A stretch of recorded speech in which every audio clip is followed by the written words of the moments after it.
Ka rewa ana Matariki, ka tirohia a Waitī e ngā tohunga kōkōrangi, e mōhio ai rātau ka pēhea te āhua o te kai i ngā wai Māori i te tau ka whai ake.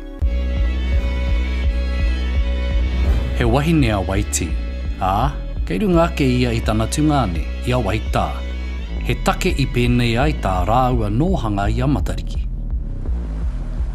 Arā, ka rere iho te wai Māori i ngā maunga, i ngā awa, ki te waitai, e kore te waitai e rere iho ki te wai Māori.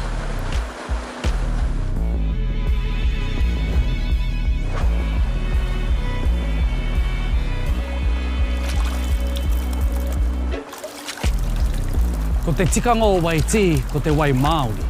Ko tēnei whetū te tūhonotanga o te tangata ki ngā awa, ki ngā roto me te wai Māori.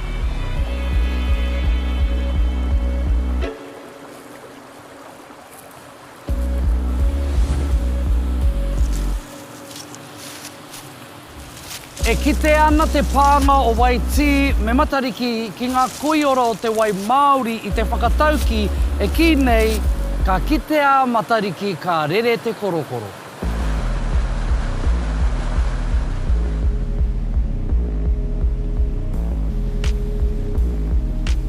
Ko te hoa haere o Waitī, ko tana tungane, ko Waitā.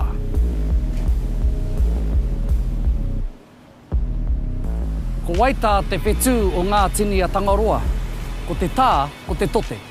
Koi e kia nei ko Waitā te whetū o te waitai. E ki ana, ka tū ana a Matariki ki runga tonu i te paiwai, e au tāia tonu tana whakarere i ngā tai o te moana me ngā waipuke. Ka āta mātai hia a Waitā e ngā tīpuna e mōhio ai rātau ka pēhea te āhua o ngā kai i te waitai o tirā i ngā moana.